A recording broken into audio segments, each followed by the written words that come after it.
the snow is expected. If there isn't snow, then it's actually bad.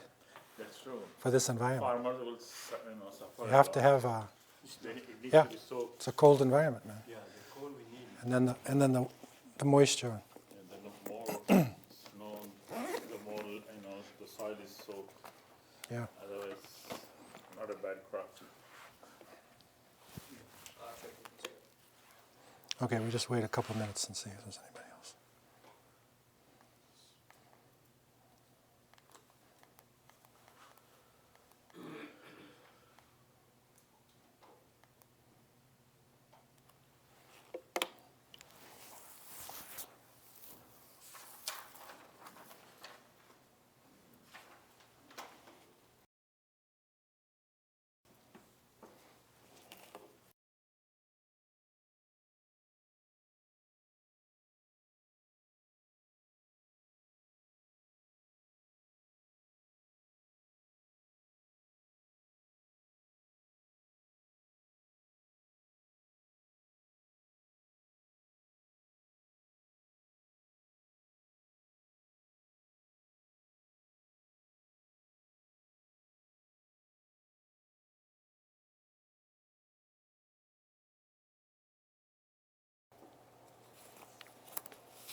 Okay.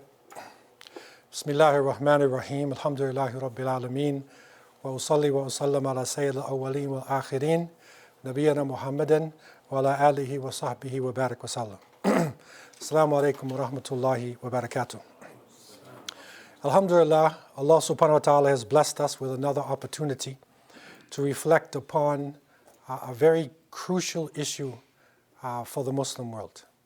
And I believe that in terms of leadership, and in terms of families, in terms of communities, even as individuals, this is one of the most important issues that we are facing now in the 21st century.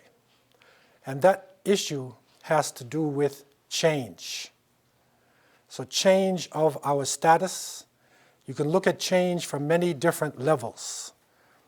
There's change on an international level, which you could call ummah-based change. There's change in the different nation states where Muslims live. There's also change within Muslim communities.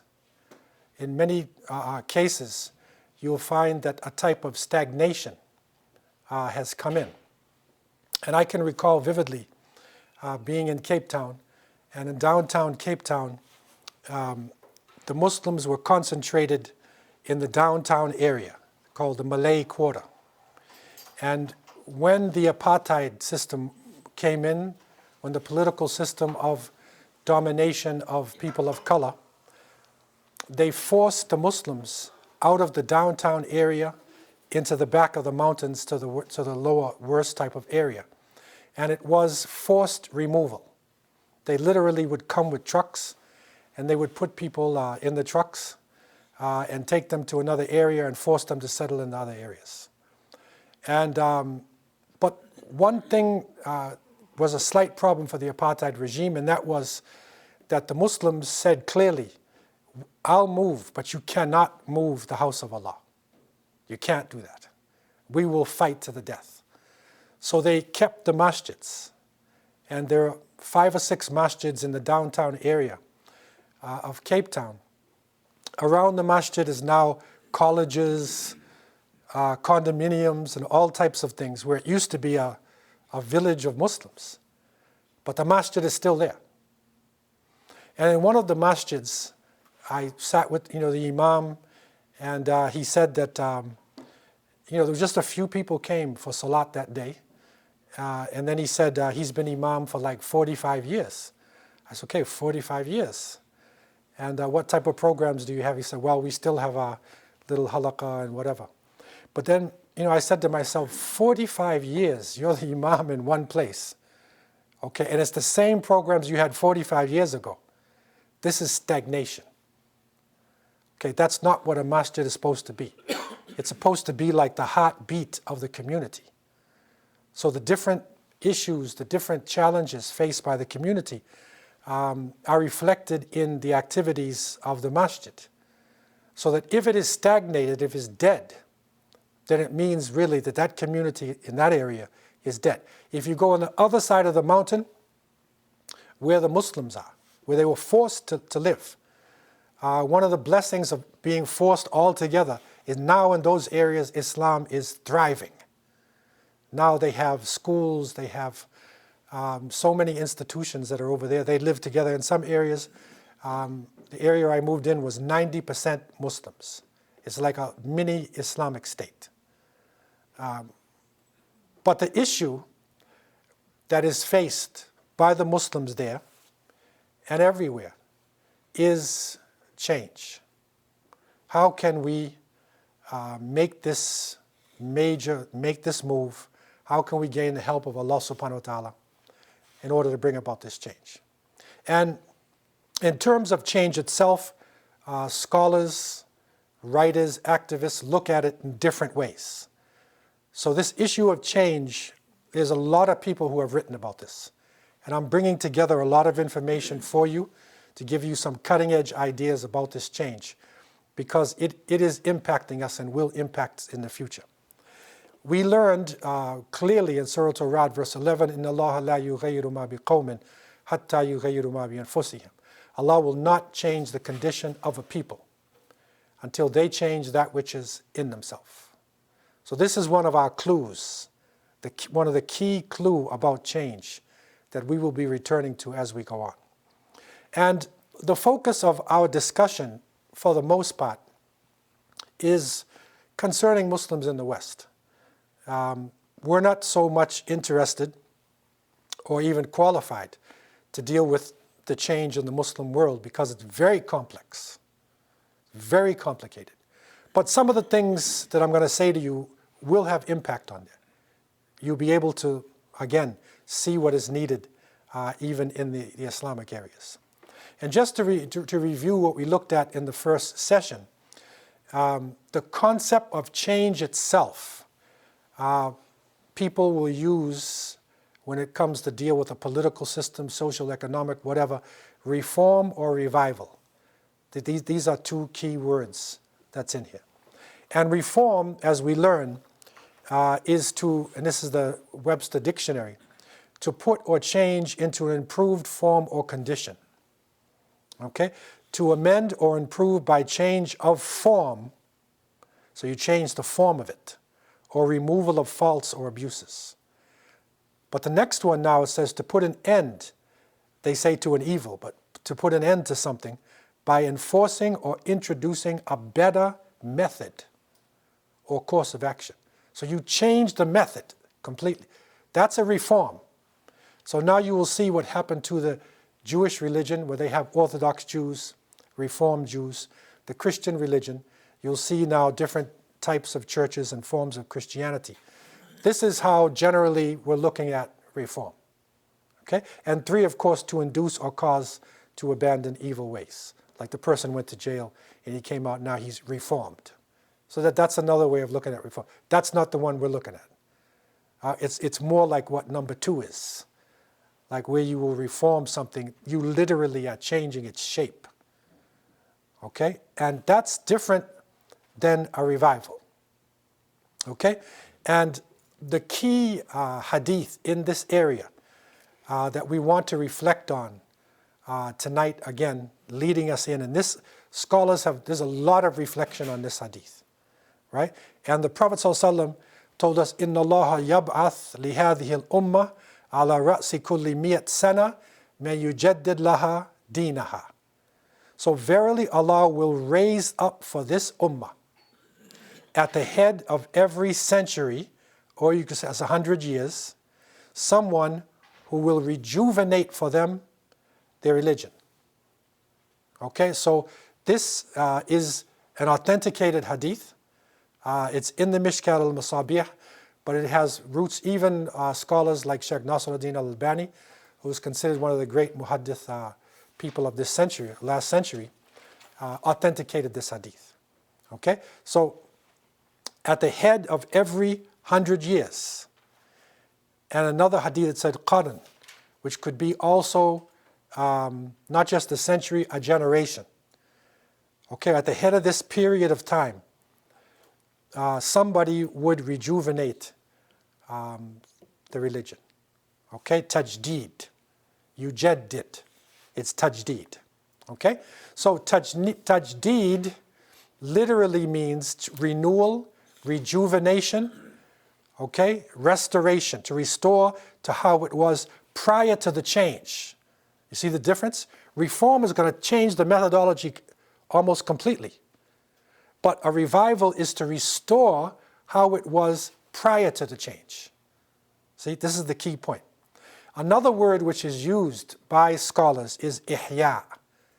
And ihya is also a revival, put life into something. You're putting back life. So restoring the status quo without necessarily any attempt to improve or to reform it. This is ihya. So you are bringing life, bring it back to its source.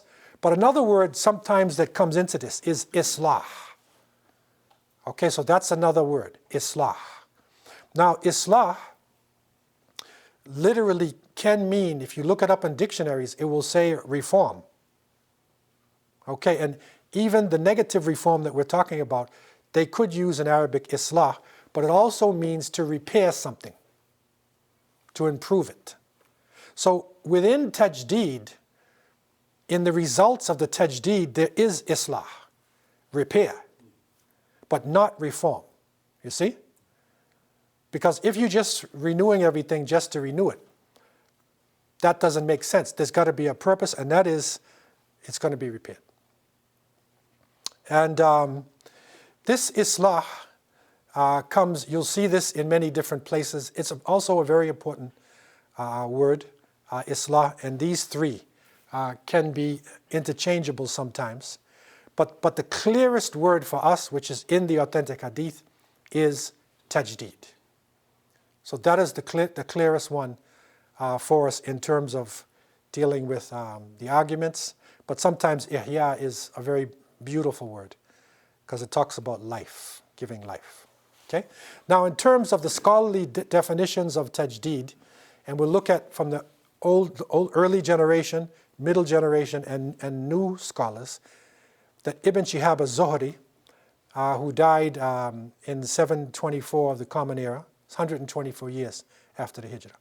So he said that tajdeed is ihya, right? So he said it is a revival of that which has disappeared or died out due to neglect of the Quran and the Sunnah and their requirements. So requirements is a big word now. What is required from the Quran and Sunnah is big, right? So it's been neglected or it disappeared. So you put life back into it. So Zuhri said that tajdeed is ihya. You see? Putting life back into that which was needed. Imam as-Suyuti, rahimahullah, Jalaluddin as-Suyuti, this is a great scholar. And many put him in the list of the Mujaddids. They put Suyuti for his century, because that would have been the 10th century after the Hijrah. He died in 911. It's 1505 of the Common Era.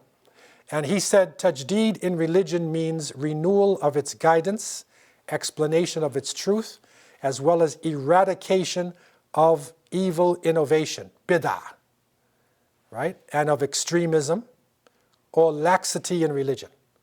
So you see, so he's getting deep now.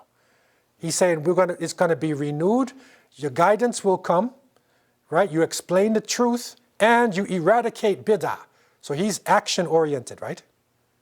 The movement people like this because he's action-oriented. So he's saying eradicate the evil innovations. Also, get rid of extremism. You got to be balanced now. And this is important for us today when we look at the Muslim world, because extremism is one of the problems we face, and also laxity in religion. Lazy Muslims. right? They're Muslims sometime, Muslim not another time. You know, they're lazy in their deen. Come on in, brother. You want to check the brother and see what he needs? Todo. You can have a seat. Where was he originally from? Suyuti, he's Egyptian. Yes. Yeah, he's Egyptian. Because Suyut is one of the big cities in Egypt, Suyut. So he's as-Suyuti, meaning from there. Yeah. So we also said Tajdeed also means observance of people's benefits, right? Societal traditions and the norms of civilization and Sharia. So he said that's part of he's giving a broad definition, right? So you got to deal with the benefits, the people's traditions, right? And you got to deal with civilization, man. What's happening in civilization. Now, a contemporary scholar, that is Dr. Yusuf al-Qaradawi, has written a lot about this as well. And some of his shorter statements, which are right to the point and clear, he said, combining the beneficial old with the appropriate new. Al-Qadim al-Nafi' wal-Jadid al-Salih. Right? So the beneficial old with the appropriate new. So he said appropriate, right? So here, he condensed a lot of thoughts in a few words. Then he said being open to the outside world without melting into it. Okay, so you're open to the world, you're open to the West, but you don't get lost in the West. Okay? To rejuvenate the religion by the religion itself. So you use the deen to rejuvenate the deen, instead of using Marxism or Freud, or feminism or socialism to rejuvenate. And that's the fault that many people fell into. And when you have Islamic socialists and they took over the country, they may be bringing back justice for the poor, but the problem is Marxism and socialism has baggage to it. You say you're a socialist, you got a socialist theory on your back. And in that theory is godlessness. Most socialists do not believe in God.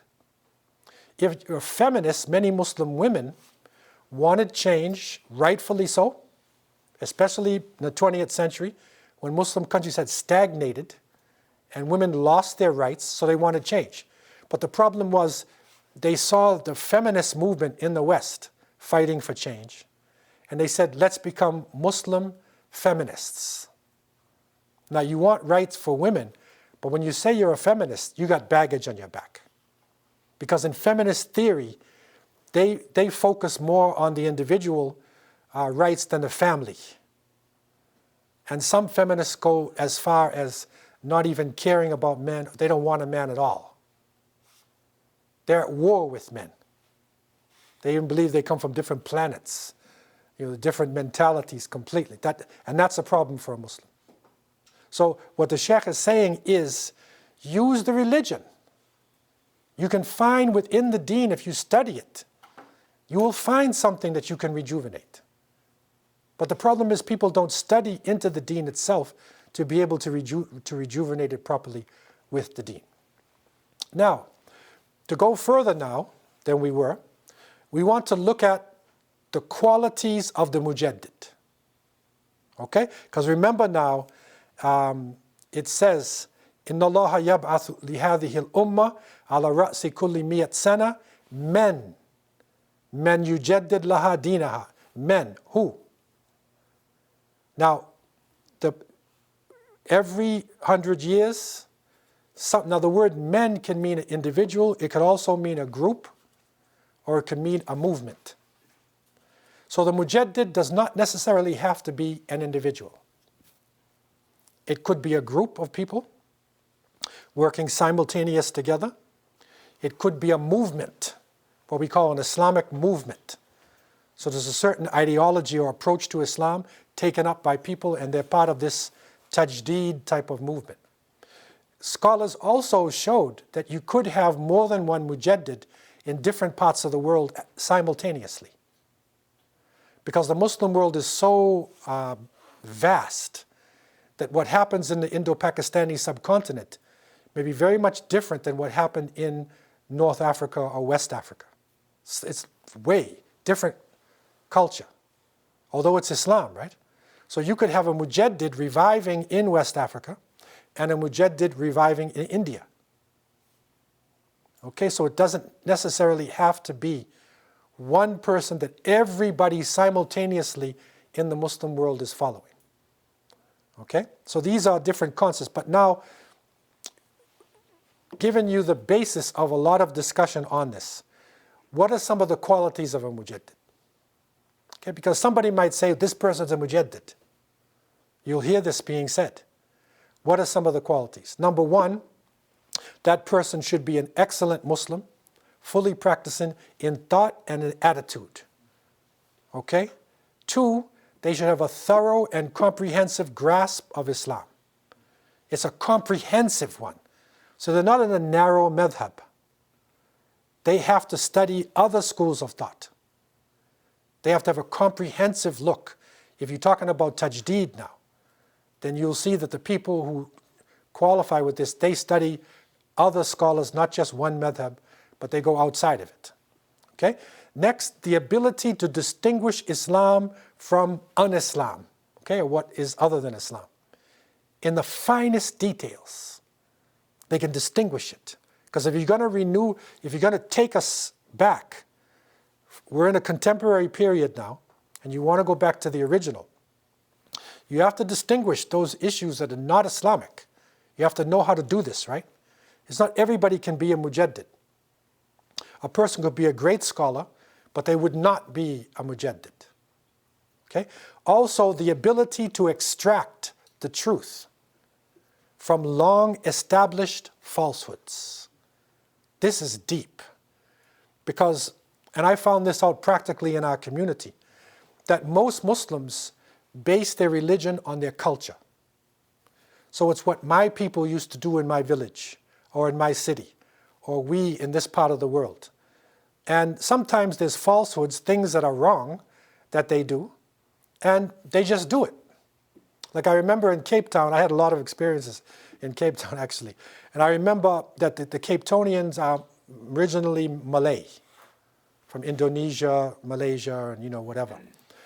And they had this thing that they used to do in the spring, cutting the rumpies, they call it.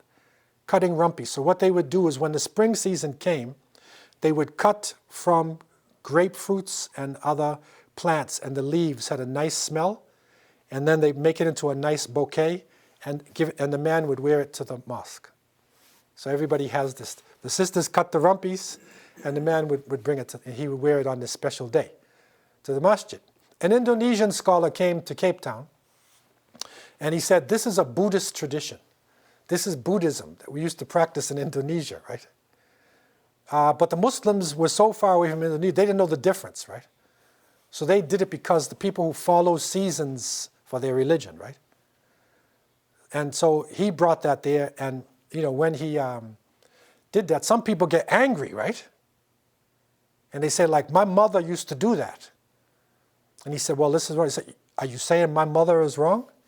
So he's going to fight you, right? You don't say anything about his mother, right? And so this part gets the Mujaddid in a little bit of trouble. Okay?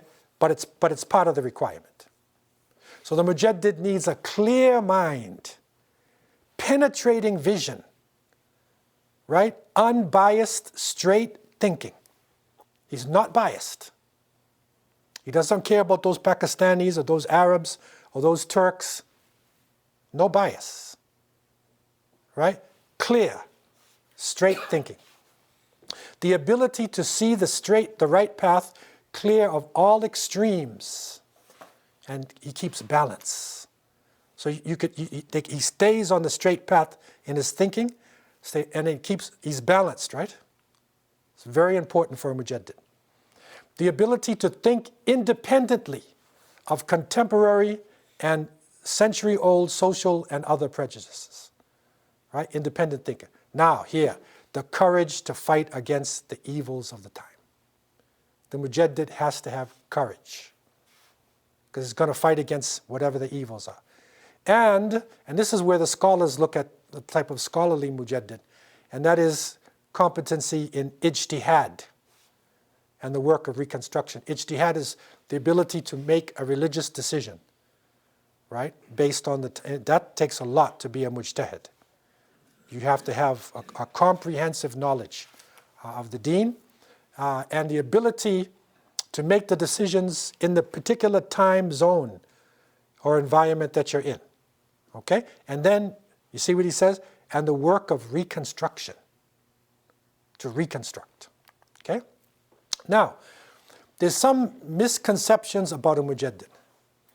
And Sheikh Taqiyuddin Usmani, many of you may have heard him from Pakistan, this is from some of his writings.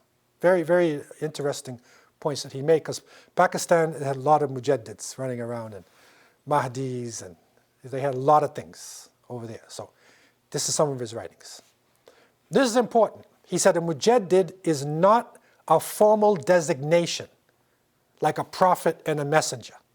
A prophet is chosen by Allah subhanahu wa ta'ala, or a messenger. Mujaddid is not a formal designation. Okay? It's only through his work that he is recognized as such. Okay? 2, a true Mujaddid does not claim to be a Mujaddid with certainty, nor does he invite others to believe in him as such. As I said before, if somebody comes to you and says, if somebody's saying he's the Mahdi, run the other way. Run from him, let me tell you. And Mujaddid, if somebody's claiming to be a Mujaddid, he's not a Mujaddid. 3, even if the majority of the Muslims is of the opinion that a particular person is a Mujaddid, there is no religious obligation on others to believe in him as a Mujaddid. Okay? You benefit from the person. It's not an obligation. Okay, and this is a point in a place where he was coming from, India and Pakistan, where there's a lot of movements and groups, and they say, my sheikh is the best one, and my one is a Mujaddid, so you must follow him, or you're not in Islam, or something like this. He said no, because it's not a designation like this. Okay? 4, the Mujaddid does not receive any authentic revelation from Allah, like a prophet, nor does he make such a claim. So if he's saying he's getting visions and revelations, ilham, run the other way. Now he may get ilham, it's possible. It's not wahi. Wahi is revelation. Ilham would be like a dream, right? But if you have a righteous dream, you can't say it's true until it happens, right? It's got to happen. 5, it's not necessary that a Mujaddid knows himself to be a Mujaddid, let alone laying any claim to this effect. Okay? And next, a Mujaddid is not infallible in his sayings and acts like a prophet. His sayings and acts normally conform to the Islamic teachings, but they are not treated like the sayings and actions of a prophet. This is very important. Because when it comes to the religion, the prophets have isma. The Prophet ﷺ, if it's authentic hadith, then we believe it is he did not speak from himself, right? He is wahyun yuha, that Allah gave him this knowledge. Anybody else, not treated like that. We benefit from the knowledge of this individual or this movement, but it is not treated in the same way. So these misconceptions are very important misconceptions.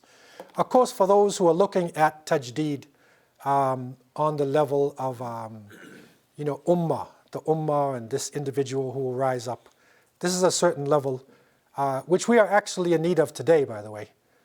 We could use somebody, who has this type of consciousness.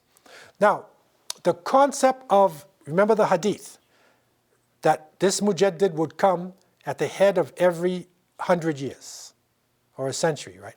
Now, one of the great scholars named Ibn Khaldun, rahimahullah, a great Tunisian scholar, he wrote a book. This is called the Muqaddimah. It's an introduction to the world history. The Muqaddimah. And this is a very important book in Islamic history. And in this Muqaddimah, he looked at society and he looked at change in society.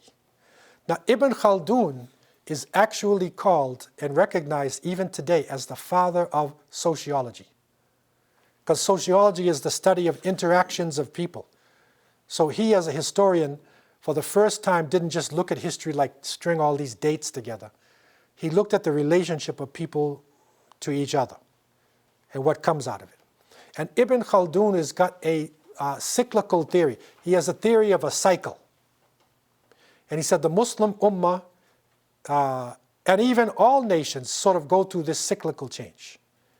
He did this after studying Muslims, and he especially focused on Andalusia, on Spain and North Africa. He focused on this. And, but this is good for even other nations as well. And that is that the first generation that establishes a movement, say Islam is established in a certain area, they strive, they struggle, they give of themselves. Their children are with them. So the next generation coming up, that's maybe 20 years later or so, the next generation now, they're still striving and struggling, but they're not their original. It's a little softer because they sort of won the battle like. Okay? The next generation that comes, because the battle's won, they've consolidated themselves, and now they're in a palace. So the third generation is now living sort of a softer life, but because they're a third generation, they still can remember the founder. It's like 60 years later, or 80 years. They can remember the founder. But the fourth generation, unless there's a revival, unless there's Tajdeed, then the fourth generation can literally turn around and go against what the original generation did. And there are some movements in Andalusia, North Africa, that we study, the Murabitun, Muwahhidun, and you'll see this cyclical thing. This is his theory. You can apply this to many empires, Islamic empires and movements. You watch them. Watch what happens to a nation after about 100 years or so, right? And see the changes that it goes about. So this is another concept in Tajdeed, which is also very important. This is Ibn Khaldun and his Muqaddimah. Okay? And any questions anybody has on the general theory of Tajdeed or the Mujaddid that we're talking about? Remember, this is a big idea, right? It can be political Tajdeed, it can be ummah, it can be groups, it can be nations, it can be individuals, a lot of different levels. Okay? Any questions anybody has concerning that? Talked about unbiased.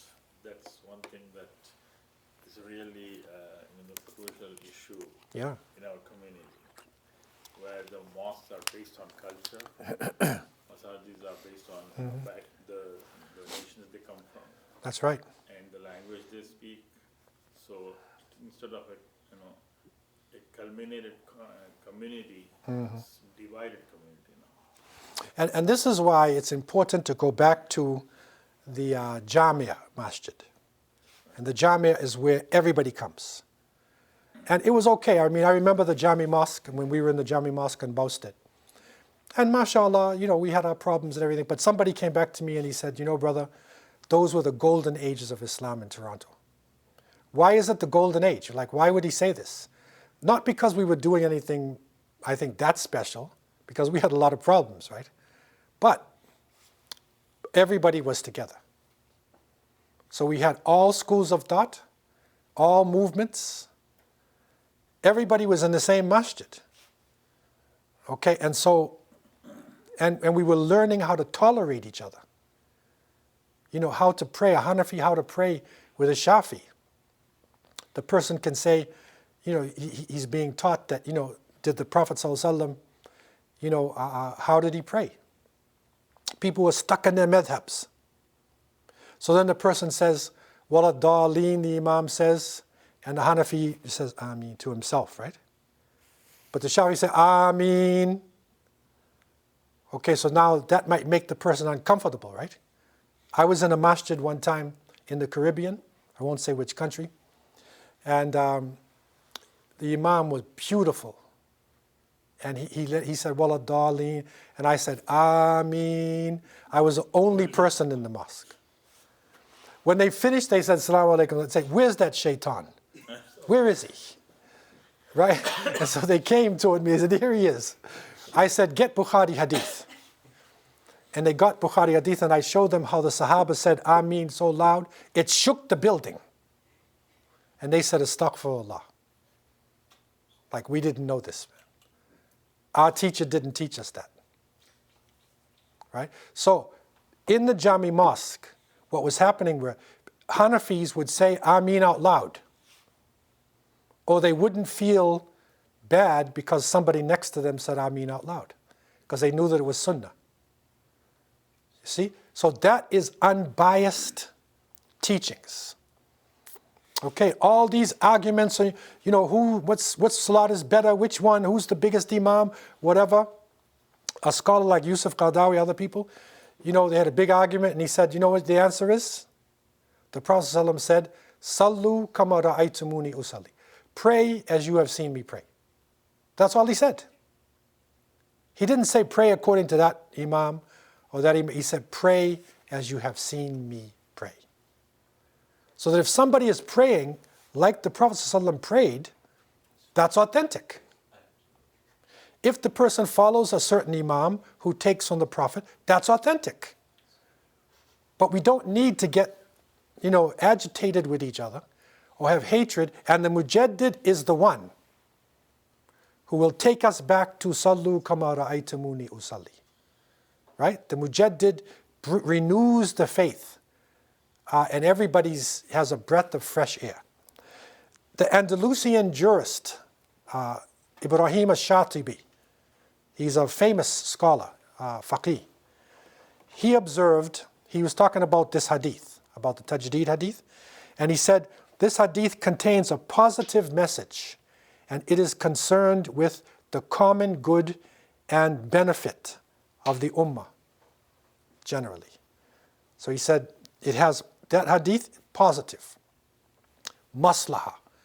It's generally helping the Muslims. And this is what we are looking at today.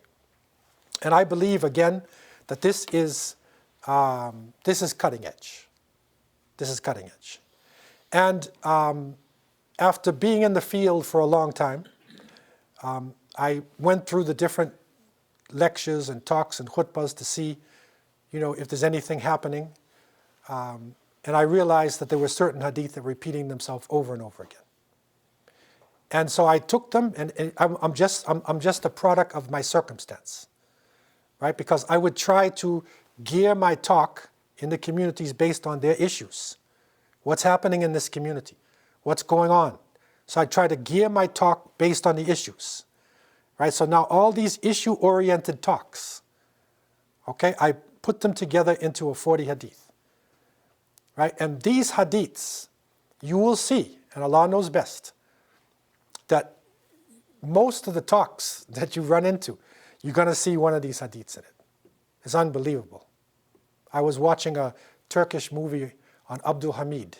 The Turks have made some very interesting movies on Abdul Hamid II, the last great sultan of the Ottomans.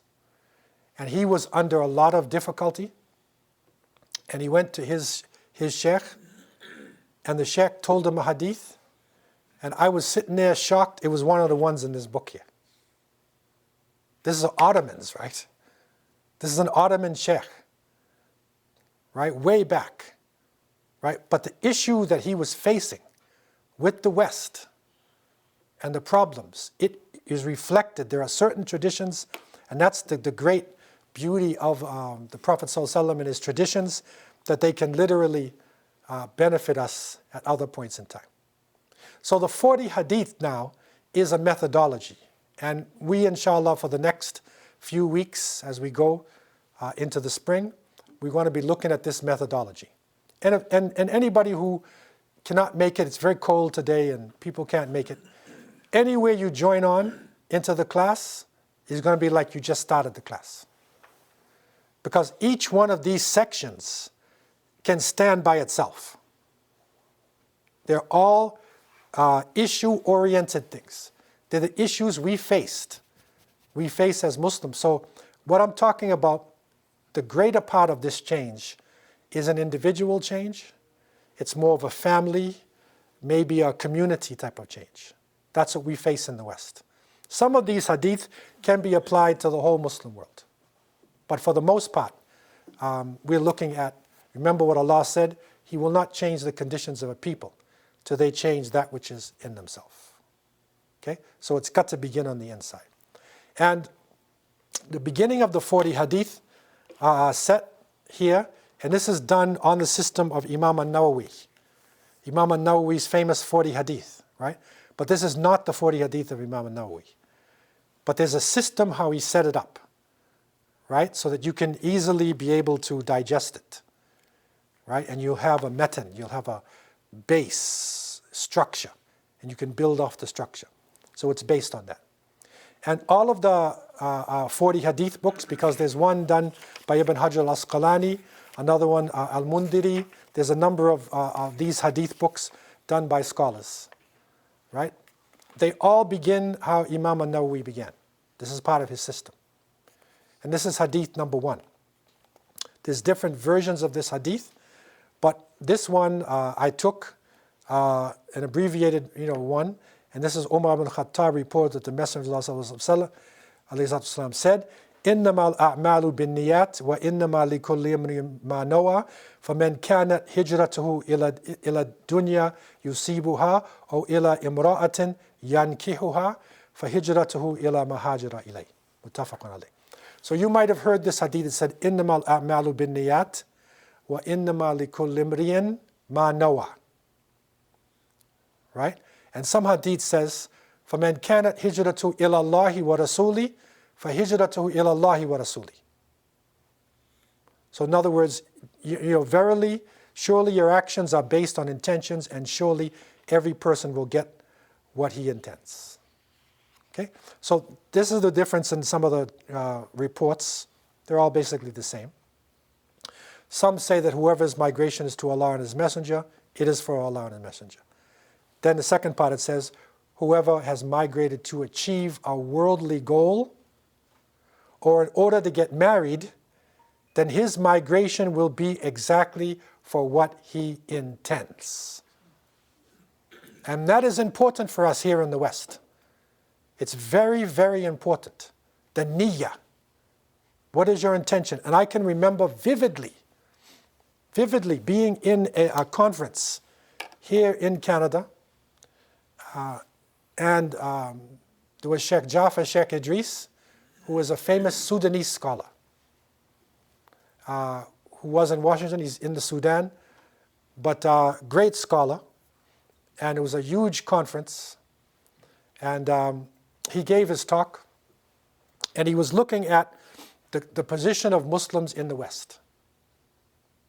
And he said to everybody, because he's a very straightforward person, he said, I went through the sources of all the hadiths, everything, and I cannot find a justifiable reason for you being here in the West. That's what he said to everybody. He said, I looked everywhere for you. In our books, people migrate to the West, or they migrate out of the Muslim world for business. Business people go. Some people go for political reasons, they're diplomats. Right? Some people go for struggle reasons, they're fighting against an enemy. Right? Some might go for tabligh, they might go to spread Islam or something, teach people. But ultimately they return to the Muslim world, right? You're just temporary, right? But you have come here to stay because there's a nice big metro supermarket, and the lights stay on all day, and the water doesn't turn off for 10 hours a day, like in many of our countries. And he shocked everybody. And he said, I'm just being honest with you. May Allah help us. That night, they went to his room, and they kept him up till 3 in the morning. There was a crowd in front of his room. The next day he came back, and he said, I changed my fatwa. Because you have shown me that there are actually valid reasons why people have come to the West. Because some people are fleeing from religious persecution in the so-called Muslim world. In many cases, you have more religious freedom here than you do over there. I went to one of the Muslim countries, I don't like to call the names of the Muslim countries, But I went to one Muslim country, and there was a guide who was with us. And we were going along the highway, and we stopped at a restaurant, and it is the Muslim world, so they had a little masjid around the backside. So myself and the other brother with me, we went to make salat. And the guide is there, he's practicing Muslim and everything. So we went and we made salat, and he stayed in the car. So afterwards we came back and we said, okay, brother, Dhuhr and Asr, we're on the road, man. And he said, I can't. And this is the desert. I didn't see anybody. A few people in a sleepy place, drinking chai or whatever.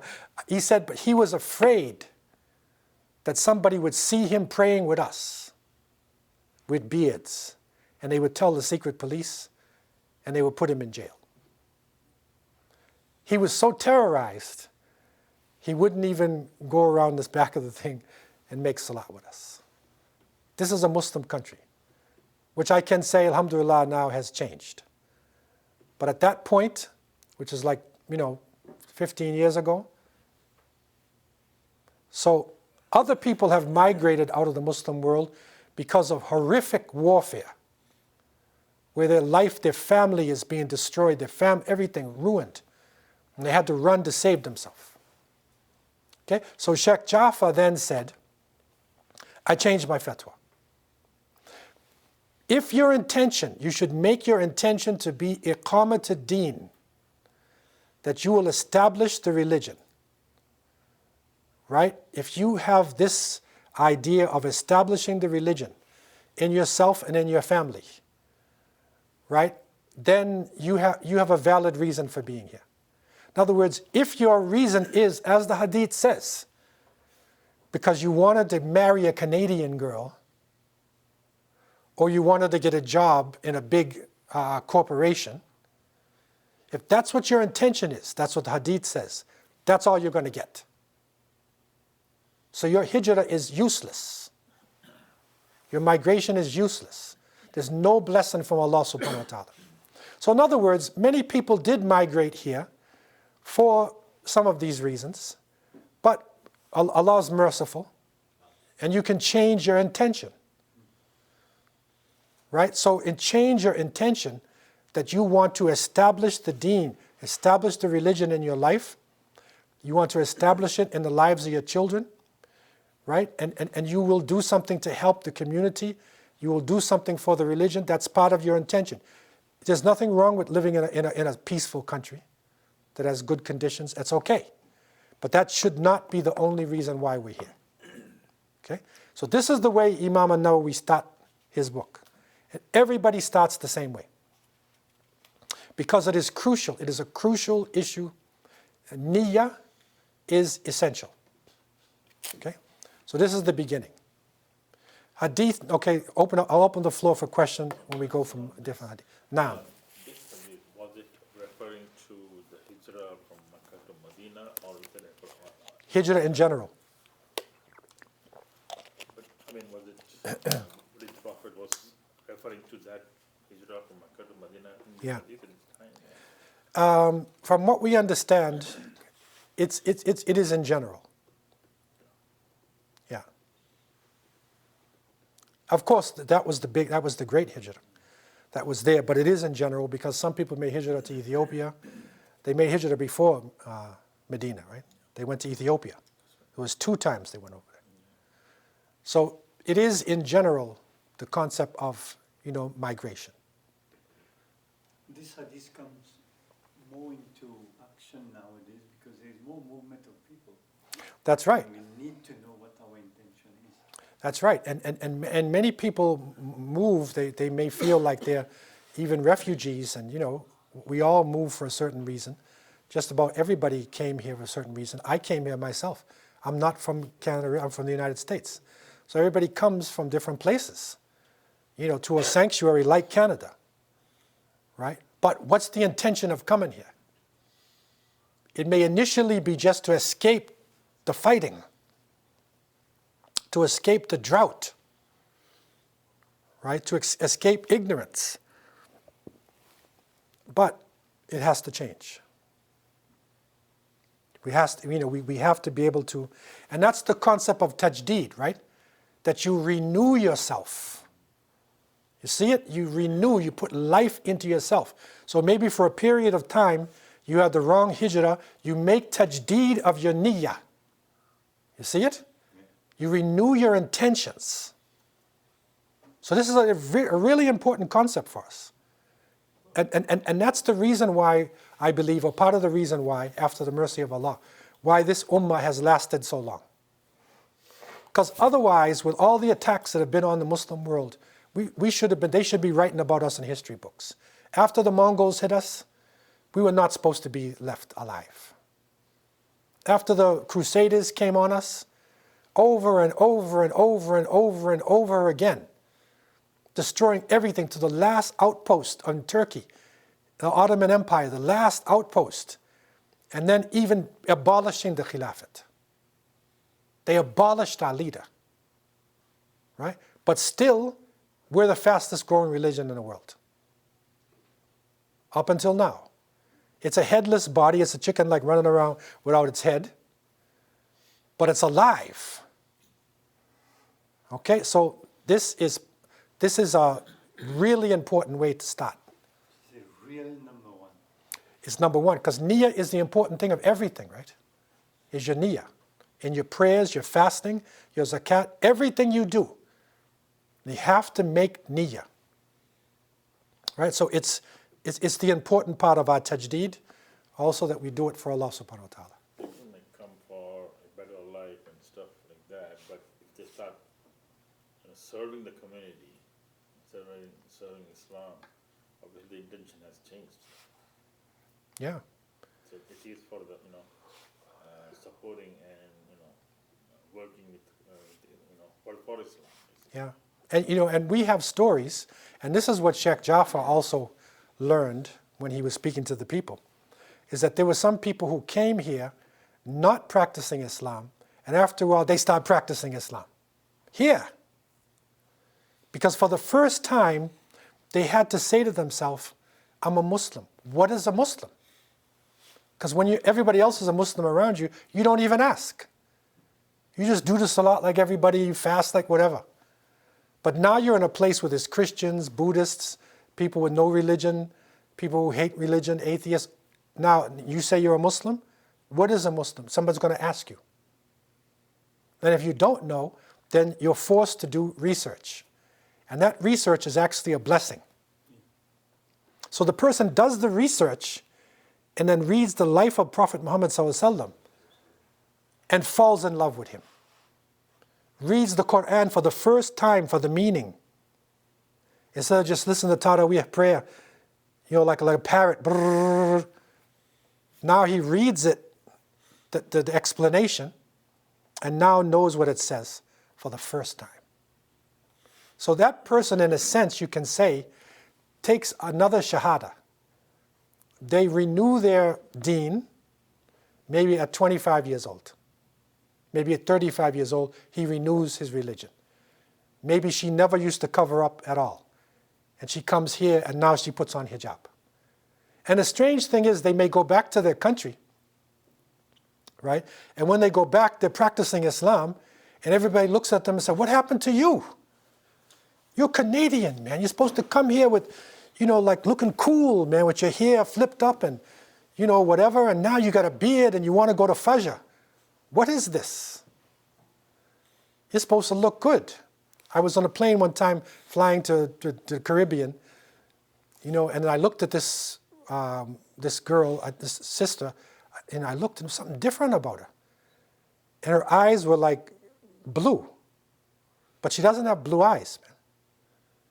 So I said, excuse me, what is this, man? She said, no, I'm coming from Canada, right? So I got to have blue eyes. You can put in the false lenses and make your eye change. So she wanted to look Canadian, right? So she put in her blue eyes. This is a complete reversal. He's coming back with deen and inspiring people. That is the power of Islam. You see? Some even say it's part of what the Western sunrise is, like the sun rising in the West. right? That out of the Western countries came many Muslims who inspired people even in the Muslim countries. So this hadith of niyyah is very important to set the stage. Another one, hadith number 2, which is a very important hadith for me to explain what is happening. Because sometimes people will say, like, we're Muslims, we have the Quran, we have the Prophet ﷺ, why are we not on the top? Why are we not the best in the world? Why is these things happening? What's going on? Okay? The Prophet ﷺ said, this hadith number 2, Abu Hurairah reported that the Messenger of Allah ﷺ said, Ummati hadihi ummatun marhuma, laysa alayha adabun fil akhirah, adabuha fil dunya, al-fitan wa zalazil wal qatl. So he said, this my nation, ummati hadihi ummatun marhuma. You see it. My nation, ummati, right, is a nation that has mercy on it. Mercy, marhuma, right, from rahmah. Its punishment is not in the hereafter, but its punishment is in the dunya, in this world. Fitan, zalazul, qatl. Fitan is the plural of fitna, which is a trial, a temptation, a gray area, a confusion. And zalazul is the earthquakes, and qatl is murder. So when you look at this now, it's in Abu Dawud, Ibn Majah, and Ahmed, slightly different forms, but very important hadith to understand what's going on. What's happening to us is actually a mercy. It's a wake-up call. Allah subhanahu wa ta'ala is waking us up from a deep sleep. Okay? Because the punishment, it's not going to be in the next life, meaning, and when we were looking at journey of life, we found out that there are some Muslims who, because of their sins, they will enter the fire. They are Jahannamiyun, the people of Jahannam. They're Muslims, right? And they will burn for a period of time. Well, iyadhu billah. Then they'll come back out. Because there is a grain of Tawheed in them, right? They would not last forever in the fire. Okay? So the punishment is not in the next life. I mean, ultimate. But the punishment is here. In other words, our wake-up call is right here. And it will be fitna. There will be trials, temptations, confusion. Right? This is part of a wake-up call, right? There will also be natural disasters, earthquakes, right? And many of these earthquakes in the past 20 years or so have hit Muslim countries. Look at the list of them. Look at the tsunamis and whatnot, and earthquakes. Okay, and murder, and now we see it. Of all the people in the world, Muslim blood right now, it means nothing to people. Right? Look at the press. Look what happens. Every day, how many hundred die in Afghanistan? These one die in Syria. This one dies in Iraq. This one dies in Somalia. This one dies in Mindanao in the Philippines. This, Muslim, over 1 million Uyghur Muslims in China are in prison, are in concentration camps. Could you imagine if 100,000 Europeans were in concentration camps? Could you imagine if 1,000 Canadians were in concentration camps, being tortured? What would happen? You see? So this is our punishment. And it is to wake us up. And this has happened to us at different points in Islamic history. And this, I believe, where we're going now, there's something big, major coming next. That's why we said when we looked at the hadith, we found that just about all of the minor signs of Qiyamah have been completed. Only thing that appears to be left of the major is the Mahdi. That literally one will be raised up, But oppression is going to be intensified on us until the reaction comes. Okay? But Allah knows best. It could be another 100 years, because they thought the same thing 500 years ago. Imam as-Suyuti, he thought that it was close. Right? Imam as-Suyuti. That's 16th century, right? So Allah knows best when it's going to actually happen. But we do know it is what we call sunnatullah. It is the way of Allah. And I go back, and it's important for you, many of you have studied this, but I always go back, when I look at our situation, to the 13th century of the Common Era, when the Muslim world was widespread, and Baghdad was the richest city on earth. And Muslims were divided into nation states, right? All on their own. The Khalifa was symbolic. He was a young guy, and he just played most of the time with roses and writing poetry, right? His army was only like 12,000. It's supposed to be the ruler of the Muslim world, right? And the ulama were paid a tiny amount of money. They said the slave of the Khalifa, Ala ad-Din al-Tabarasi, his crops brought about 300,000 dinars per year. This is the slave of the Khalifa. Slave, of course, doesn't mean somebody out in the plantation. He's a rich man, right? But he's under the control of the Khalifa. And the ulama are only getting like 50 dinars per month. Right? That one of the scholars, Ibn al-Athir, he said around this time of the explosion, there was no Hujjaj from Baghdad to Mecca. Nobody went, no Hajj group. Because they said they didn't have time to make Hajj. So nobody went from Baghdad to Mecca. And it's the richest city in the world, right? It's not that far either, right? And it's at that time that they came in conflict with a nation far to the northeast of Asia. And they insulted some of their merchants and killed some of their people. And the leader of this group, whose name was Genghis Khan, he said there's only one sun in the sky and there's only one Khan on this earth. Right? And he unleashed his people on the Muslim world, unleashed them. And you read the story of what Mongols did. You will not believe it. You think it's a fantasy. It cannot be real. Okay, what they did. And the biggest problem was our disunity, all the things that we were doing to each other, right? The weaknesses. This is a punishment unleashed on us.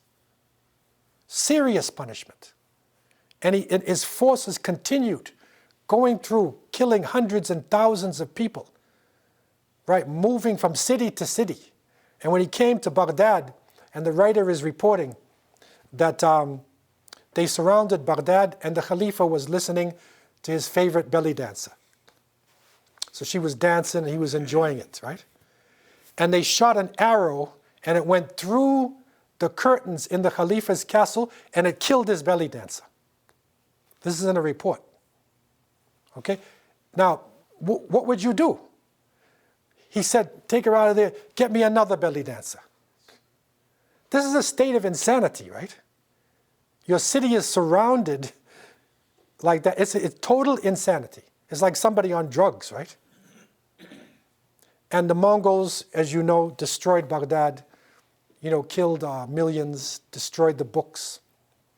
And when they were about to destroy the rest of the Muslim world and to go into Mecca and Medina, then Saifuddin Qutuz, rahimahullah, of the Mamluks of Egypt, he united the Muslims, and they defeated the Mongols in Ain Jalut, which is in Jordan.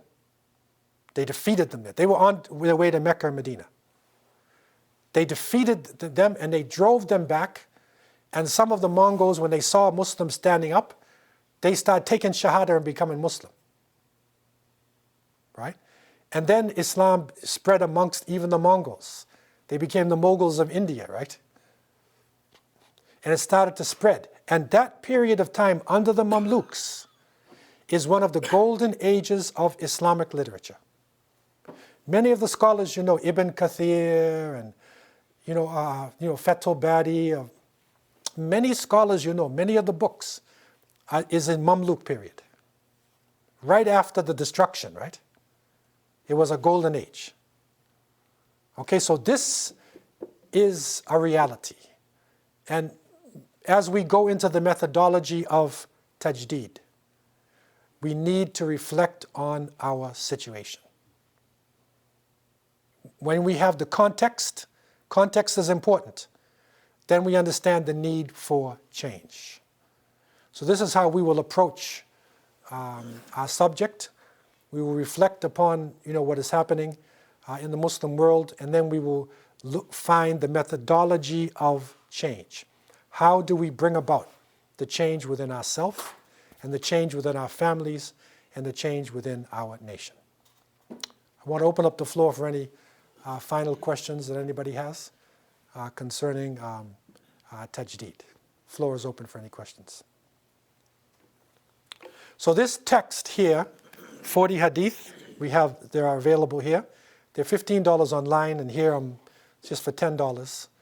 And those who may be listening, in the listening or visual audience, hakimquick.com, www.hakimquick, HAKIMQUICK.com. You can get it online. Also, 40 hadith of Islamic revival. Okay, so this is the text, this is the metan, and we will be looking at the different subjects, and how we revive Islam in ourselves, in our families, and in the Muslim world. So I leave you with these thoughts, and I ask Allah to have mercy on me and you. Wassalamu alaikum wa rahmatullahi wa barakatuh.